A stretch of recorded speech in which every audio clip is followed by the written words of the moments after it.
This episode contains topics that may be sensitive to some listeners. Check out the show notes for more information.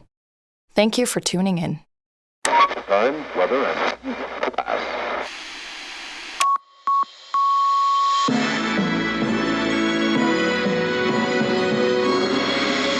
Good evening, listeners. It's 10 bells in the evening, and you are listening to the news on NVBC. I am your host, Karina Sevelin. This morning, there was another explosion in the mines north of New Vilirth. The cause of the explosion remains unknown, but we do know one of the mine shafts has caved in as a result. Although several miners were injured, none of their injuries were fatal. The miners have been rushed to a nearby hospital and are all in stable condition. A representative from the Van Lerkhof Mining Corporation tells us that they are looking into the cause of the explosion. They believe human error while using the mining equipment to be the cause. The representative assures us that they are working on new training programs to help with a safer working environment in the future. Now for something different. A cat that was reported missing yesterday has been found hanging out in the back of the butcher shop, where it had been enjoying itself on dried meat. Really? Truly, I am not making this up. That's brilliant. Sorry, Karina, please continue. The cat, weighing a kilo more than when it left home, has been returned to its owner with a small supply of leftover meat for it to enjoy. Before I hand you over to Frida Oblak for tonight's weather report, the use of neomorphic memories has gone down over the last few moonspans. Last year, the government launched a campaign against the use of neomorphic memories. Although their target has not yet been reached, a second survey gave positive results. In this survey, handed out to every resident in the upper city of New Vilirth, instead of 4%, now 17% of the respondents report feeling safer being outside at night. This survey was conducted after the law was passed, criminalizing users of neomorphic memories as well as sellers. That was our news for this evening. I'll hand it over to you, Frida.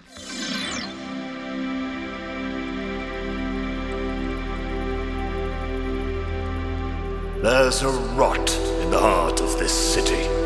The New Vilirth Metropolitan warns about the dangers of a new drug overtaking the streets. The government launched a campaign against the use of neomorphic memories. This city's nothing but copper and visions of the past. It's a black day. For all of us.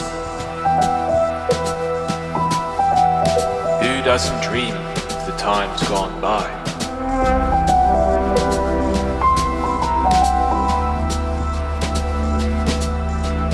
Unsavory figures can no longer hide in the shadows. Such is my promise.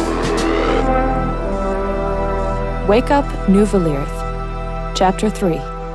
The Ties That Bind Us. The impact of hitting the ground woke me from my slumber. I tried to blink away the fog, but it pressed in on me. I pushed myself to my knees. My arms shook under my weight. I tried to remember where I was and what I'd done, but my head pounded. Thoughts slipped in and out without leaving an impression. I swayed. The wooden floor came closer. I tried to stop from falling. My body jolted only to realize I wasn't falling at all. In a flash of memory, I saw Willow and Tuula struggling. They must be here too. If I was already struggling to wake up with my Dokafar metabolism, Tuula and Willow would have it much worse. Especially Tuula, who had the body weight of a 12-year-old child if you didn't count her metal limbs. And indeed, I blinked to find the blur shapes of Willow and Tuula still unconscious. I scooted over to Willow. A stream of blood ran from her nose down her chin, clearing away the red dust. Don't worry, it isn't broken. I shot to my feet. My legs wobbled under my body. I reached for my hip but snatched up air instead of a blade. Fuck. I should have checked my surroundings sooner, but thoughts came slow and out of order. The more frustrated I got, the further away my thoughts seemed to flee. The floor warped under my feet. Nausea rose in my stomach. A shape stepped into my muddled view. I tried to pin it down, focus on it, but couldn't. Welcome home, Rhea. How was your trip? Trip. Right. We had been unloading the hovercraft. I grabbed onto the wall for support. I furiously blinked against the dizzying fog, willing my body to purge the sedative. Crates. Where were they? You delivered us a nice profit. You had no right. To do what? You still belong to the Oneiroi Vanguard, Rhea. Your profits are shared, even if you decide to go rogue. The shape of Ulva Rasanen stepped closer. She leaned forward. Pointed ears stuck out of her charcoal hair and yellow eyes looked back at me. Ulva grinned. How did you manage it? I very badly wanted to scream, but all I did was grimace. Fine. Keep your secrets. She stepped back to where I could only see her as a blur. Ulva paced around the room, whining around the still bodies of Willow and Tuula. I'm curious, how did you think you could return to New Vilirth, sell everything, become rich, and go completely unnoticed? Why would I share my plans with you? The brain fog started to disappear. I glanced around the room as inconspicuously as possible to see if there was anything I could use as a weapon in reach. Nothing. Ulva wasn't careless. Ugh. You remain naive. She walked over to the desk. I started to recognize where we were. My stomach sank. Ulva had replaced most of the furniture except for the grand desk. The walls were repainted, hiding the discoloration from the permanent layer of smoke that hung in the room. The spot where a bottle had smashed against the wall was gone too, and someone had sanded and repolished the desk, hiding its age. Nice office. My legs had regained some of their steadiness. I straightened, making me the same height as Ulva. You got what you wanted, then? Your father didn't have any respect for the building. Similar to how he treated everything else, really. The only thing he respected was his liquor. Although I did empty the rum storage under the floor. My taste in alcohol is a bit more refined. Where are the crates? I was done with her bullshit. As I said, you made us a nice profit. We sold the lot. I moved towards Ulva. I didn't have any weapons, but I could use my nails, my teeth, my strength. Fighting won't get you anywhere. Despite her words, I swore she made the slightest move backwards. I have guards stationed outside. Scared. Only a fool would approach a wild animal unarmed. I held back a snarl. Ulva opened a drawer and pulled out an envelope, which she slid over the desk. I stalked forward and snatched it. I tugged at the wax seal carrying the Vanguard emblem. The purple flower broke apart. The paper was thick and luxurious. It was nonsense to act like we were royalty, especially in our line of work. However, I knew as well as anyone it was important to demand stature in every way. I had pulled these tricks often enough, but this was the first time they were used against me. I scanned the letter, the numbers written in elegant loops. What is this? And I thought Alexandri taught you how to read. By my approximation, what was in those boxes would have paid off at least 3 times my father's loan. 3 times his loan before you left. Yes. The slow way she talked, as if I was a child, edged my anger on even further. You should talk to your father, Rhea. And your brother. My stomach sank. I didn't want to ask what had happened. Had the casinos taken their fair share of contributions? It couldn't possibly have drunk that amount of money. Something began to gnaw at me. I looked at the piece of paper again. Ulva leaned over a stationary transmitter on the desk. It glowed orange on her gray skin, giving the illusion that she might be human. Yet one closer look proved her to be far from. It says 700,000 shards, does it not? 900,000. She opened a drawer and took out a stack of notes. She counted it quickly and efficiently before she laid it down in front of me. Count it. If you wish. Ulva leaned back in her chair. I had already counted it, along with her, but I also knew that Ulva wasn't dishonest. Not like that. Go unpack. Have a bit of rest. Have a drink. Ulva gauged my reaction. I didn't look at her as I took the money and slid the letter back into the envelope. I have a job for you in 2 days. Make sure you're there. I turned around to where Willow and Tuula lay sprawled on the floor and knelt down to throw them each over one shoulder. Oh, and don't forget this. Ulva threw a bag at me. I caught it by the strings. Fuck! Blood welled up from a cut in my shirt. The point of one of my knives stuck out from the side of the bag, now glistening red. Ulva smiled. My bad. Time, weather, and pass.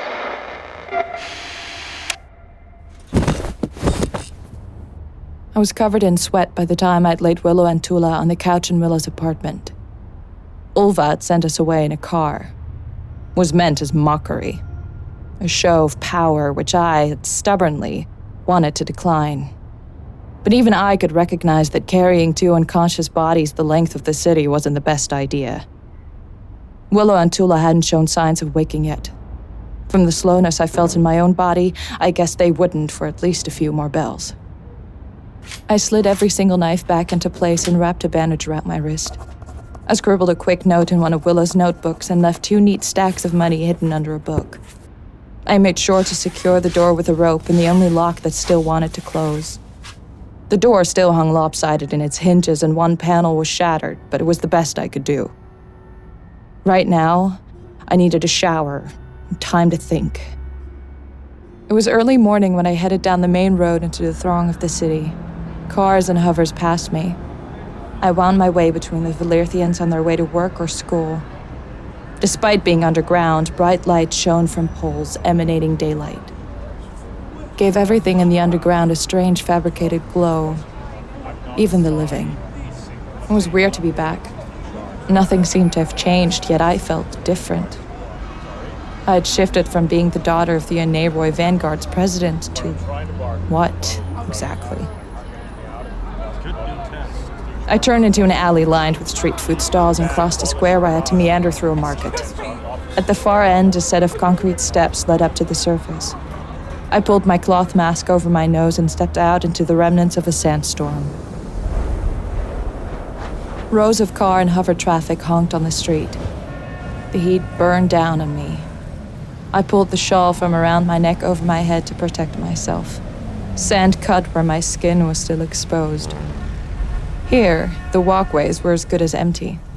A few stragglers walked down these roads, bowed over to the wind and hid behind their masks. I followed a human who was mumbling to himself as he wound down the street. He glanced back, noticed me, and started walking faster. His pupils were dilated above his cloth mask, and he nearly stumbled as he tried to get away.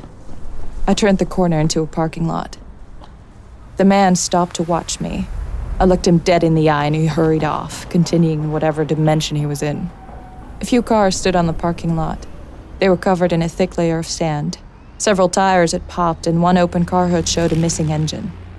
Despite the grim scene, I began to feel more at ease. My feet walked a familiar path home. I opened the door into a gray apartment complex. Sandy footsteps led up the stairs and down the hallways. 5 flights later, the red footsteps finally faded. The majority of the sand wouldn't come up this far, although it would creep through the windows or hitchhike in pockets. While the underground was practical and cheaper to make livable, an apartment above ground gave me more privacy and more space. The unwelcome climate formed a natural barrier against unwanted visitors.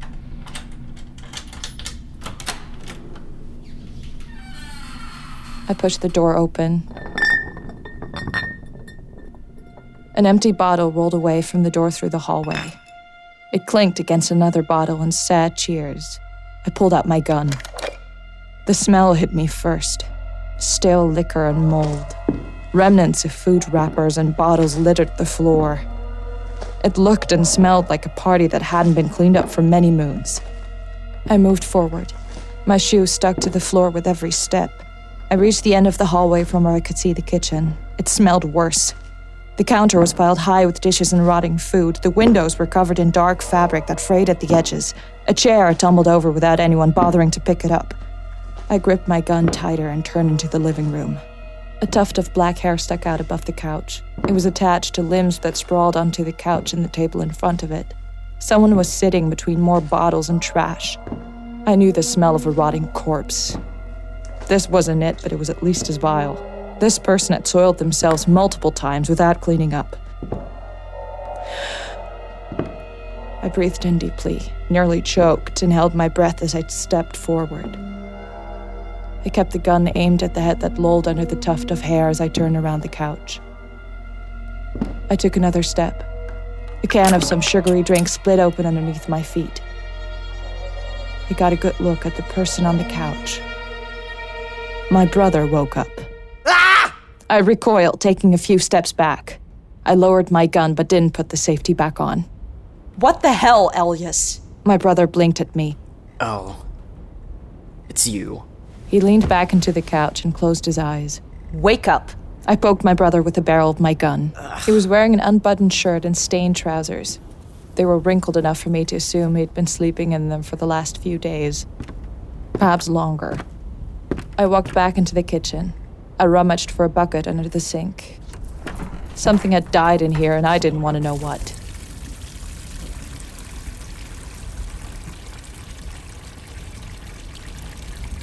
A snore came from where Elias was lying on the couch. I walked over with a full bucket and emptied it over him. This time, he jumped up. Ah! I was sleeping. How did you get in?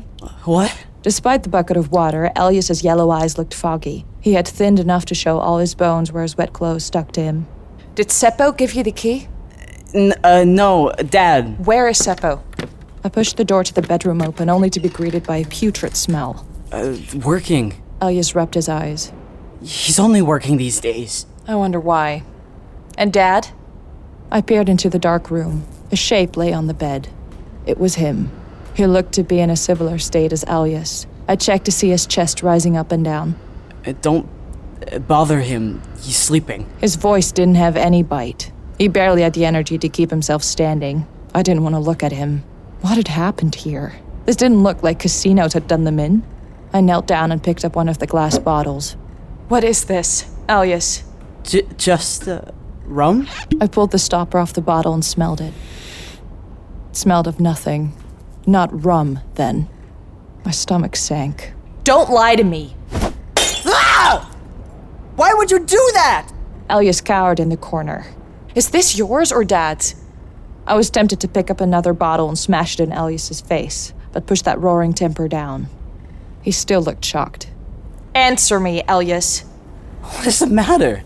He blinked, slowly, and leaned against the wall to keep himself steady. I picked up another bottle and spun it around in my hand. I glared at him. Both. We both. I'm sorry, okay? There's nothing else. I stared at the bottle in my hand. The apartment was silent except for my father's labored breathing in the distance and the dripping of water from Elias's clothes. I couldn't stand it. I grabbed a cardboard box and threw the bottle in it. In silence, I started collecting the trash from the floor and threw it in the box until it was full, and I had to grab a new one. Elias watched me in silence. His eyelids hung halfway over his eyes. Are you just going to stand there? Elias shrugged. I clenched my teeth but continued throwing trash into boxes. I straightened the chair and headed into the kitchen to find something clean enough to wipe the tables and the floors. There wasn't anything that would make the apartment cleaner. The tiny kitchen was crammed with dishes, more bottles, and rotting food. I ripped the piece of black cloth from the window and opened it to allow in fresh air, even if it came with the heat. Don't open that! Either you clean up or you shut up. You fucked us all over, you and Dad. You don't understand. His full body now hung against the wall. Have you seen this place? I rolled my eyes. Keep basking in self-pity, Elias. I'm sure that will make everything better. Rhea, I'm sorry, but you were gone. To help you. You can help me now. Start with cleaning, and we'll continue from there. If I clean this, will you get me some? He looked like an eager dog. Are you crazy? I opened the door and threw the boxes on the landing. We have one moon span before they come and collect your debt in some other way. You can motivate me. I will clean it up. I just need a little bit more. It makes me better. I looked away from his pleading eyes. We'll see. No way in hell would I give him anything. First, you clean this shit up. I threw a cardboard box his way. The box fell in front of his feet. Elias didn't react. He didn't say anything as I disappeared down the hallway. Time, weather, and pass. I halted in front of a fork in the road, unsure which way to turn. It caught me off guard. I hadn't noticed where I was going, nor was I certain where I wanted to go. Instead of continuing to linger, I turned right, onto the road that tracked through the tunnel. The sidewalk here was less of a path and more of a ledge. This was one of the longest tunnels, crossing all the way under the center of the city towards the south. Willow had chosen to live near the sea, which I couldn't understand as the beach was made of wave breakers. You had to climb up a 15-meter dam to even see the sea. And her apartment was underground. Humans. I pressed against the wall as a train thundered past. This was the only train track they'd managed to finish. Although the train never went when you needed to be somewhere. People clung to the back and the side, shouting at pedestrians to get out of the way. The train disappeared, taking with it the ruckus of sound and leaving the track silent. I followed the train down the tunnel. Instead of climbing up towards Willow's apartment, I turned the corner into the back alley where the hover stood. Rhea? I stopped in my tracks. Willow stood, arms full of canned food. Where have you been? Willow had cleaned the blood from her face, but a blue flower was blooming where she had hit the floor. Tuula appeared behind her, not looking much better. Her eyes were drooping, as if she was still fighting against a sedative. She looked weary. Willow, on the other hand, looked pissed off. I left you the money. Yes, we saw that. What did you do? What did they do? Did you sell the memory? No, they sold them. I was unsure how to answer the wall of questions. And that was it? That was all? That was moons of work? That should have fixed it? That should have fixed our debt? That was the entire point? I let the words bounce off me, but guilt stirred in my gut. I should have seen this coming. They took a cut. I can see that. Did you know? Of course I didn't know. Now anger sparked in my voice. Hunger gnawed at me. I was dirty and my head was still pounding from the sedation. Couldn't Willow just understand? This was as much of a rogue mission for me as it was for you. You were lucky we even got it cut. Ulva took over from Alexandri. Oh, well, no surprises there. I stepped forward. Willow flinched, but she didn't back away. Rhea? She was watching the exchange with hawk eyes. I'm sure she had her own accusations to throw at me, but she didn't. What's that supposed to mean, Willow? I knew Willow was right. I glared at her. Willow didn't look at me when she spoke. I'm sorry, Rhea, but you know it's the truth. All he was doing was spending. What do you think? They were going to leave him drunk and broke in the president's chair. Be glad it's over. He could have been assassinated. Willow! Willow glanced at me. He wasn't, right? No. Despite my father being a drunk, he was still powerful. The idea of him being assassinated hadn't crossed my mind yet. It should have. We should lay low. Ulva could have easily killed us for what we did. Then why are we still alive? How much did you get? Did you sell us out to get a bigger part of the cut? You can fight me, Willow, but I had nothing to do with it. We should have been smarter about it. We were! We had an alibi. Everything was sorted. She couldn't have known. Willow, please. This isn't Rhea's fault. She looked at me as if she wanted to believe that, but didn't. Not entirely. Look, the Oneroy Vanguard has eyes and ears everywhere. It was stupid to think we could bypass them. Willow seemed to deflate a bit. I wasn't sure if I should thank Tuula, but I shot her a grateful look. I'll make sure you get the money I promised you, but it will take longer. Fuck. I was about to book that hair appointment.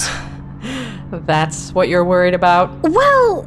You still can. Just put my name on the tab. No, never mind. I'll just get a quick cut at some cheap salon.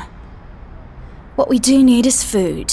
Willow looked down at the cans. Proper food. Tuula and I exchanged a quick glance. I saw that. Willow rolled her eyes. I can be responsible. We know that. Not a single doubt in the world. Cunts. Let's get food then. We only have another bell before the market closes. Willow stopped in her tracks and frowned at me. What are you doing here exactly? I was going to sleep in the hover. My apartment is taken. My brother is staying there for a while. Willow threw a key at me. I caught it before it could hit my face. What is this? A key to the only remaining lock. I can figure something out tomorrow. For the door and sleeping arrangements. Don't be silly. I have a spare couch, and then I could keep an eye on you. Stay as long as you like. Time, weather, and pass.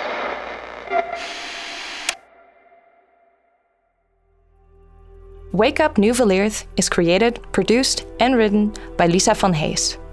Directed and co-produced by Iris-sanne van der Aar. Our brilliant team of voices consists of Sigrid van Setten as Rhea, Carré Albers as Willow, Swaeske Dooper-de Vries as Tuula, Freya Terpstra as Ulva, Fey Lehiane, Lin Schalken, Joris van de Waterbeent, Tom van Hull and Daan Helmendach as our radio hosts. And Reno van Oostrum, Ezra Menard, and Isa Marley as our supporting voices. Sound recording by Lisa van Hees and Jonas van Impe. Sound editing by Jonas van Impe. Sound design by Lode Woltersom. Music by Freya Terpstra and Teun Zeidner. Radio design by Joris van de Waterbeent. Directing assistance by Tom van Hull. Production assistance by Demi Oude-Elverink, Femke Bruil, Robert Kersies and Isa Marley. And cover art by Matt Roodhuizen. For a full list of our wonderful team, go to wakeupnewvilirth.com. Thank you for tuning in. We hope you've enjoyed your stay.